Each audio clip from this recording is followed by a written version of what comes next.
Hi everyone, my name is Chloe. I'm going to give you a little presentation about antibodies today, what they do for us, and what we can do for them. Now, I'm sure everyone here has heard of antibodies before. Lots of you have probably learned about them in class already, and the word's definitely been floating around ever since the pandemic started. But I'm here to tell you a little bit more details about these fun little proteins, what exactly they're doing inside your body when you get sick, and why we should care. So what is an antibody? So an antibody is a protein, and like all other proteins, they like bonding to their specific ligands. And so these antibodies all have the same general structure, but they have specific regions on them that allows them to bond to their desired target, which in this case is going to be an antigen. Now, antigens are found on these microorganisms called pathogens, which are going to be infiltrating your body and actually causing disease. So what happens is when a pathogen makes its way into your body, your immune system is going to alert your body to the presence of a foreign molecule, and then it's going to initiate those immune defenses. And so one very important type of immune cell is going to be a B cell. So these naive B cells, they're going to have these fun things called immunoglobulins, which is kind of another word for antibodies on their surface. And these immunoglobulins are actually going to be antigen receptors. This means that when an antigen does enter the body, the naive B cells are going to be able to recognize antigen, and then they're going to become activated, meaning that then they're going to differentiate into memory B cells and plasma cells.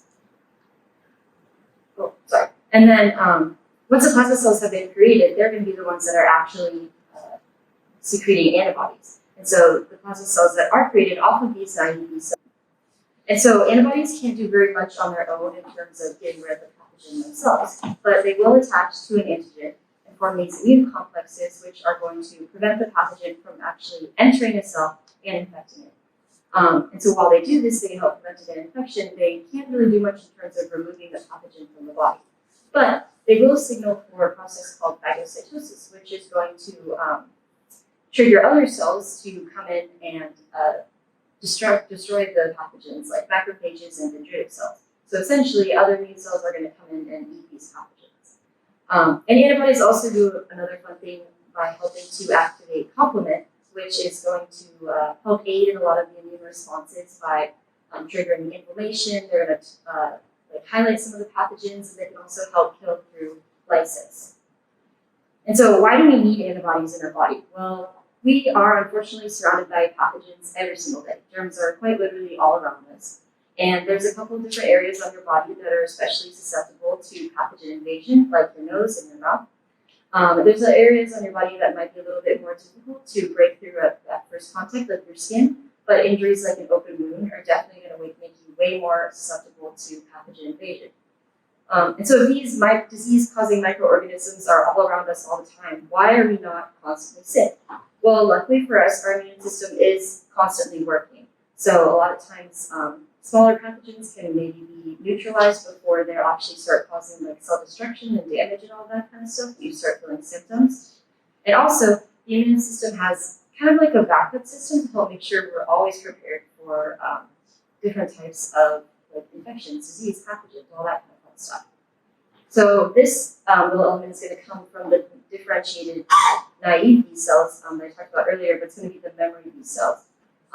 So essentially, memory B cell's job is while the immune system is first initially attacking the pathogen, the memory B cell sits and just memorizes every single thing that is going on. And then if that pathogen or antigen is going to come back into the body again, the memory B cell can say, oh, I remember exactly how to make that antibody for this. So your immune response is faster, and overall, you're able to neutralize the pathogen way quicker than you would be before. And so these memory B cells, they're not going to be the ones actually making the antibodies, but once the antigen that they recognize comes back, then they differentiate into plasma cells which do make the antibodies. And so essentially, antibodies are like priority number one in terms of fighting these kinds of infections. They can take a little while to generate, but they can help us for a very long time. But there's a couple kinds of antibodies maybe we'd like to have before we actually get sick with them. So this is where vaccines come in. So vaccinations are essentially going to stimulate the production of antibodies within your body through the introduction of like an inactive antigen. So your body's going to receive this inactive antigen, it's going to make the antibodies for it, and then if you do contract the actual pathogen, the active antigen, then you already have antibodies made, so your immune response is way faster, and you are able to get healthier quicker. And so vaccines are very important in terms of like why outbreak, like the global pandemic. And if you do actually contract the pathogen even after you are vaccinated, you're way less likely to get really sick and way less likely to pass it on to other people. And so overall, the immune system is very complex and highly specific, and antibodies are really just a small element of the entire defense against invading diseases.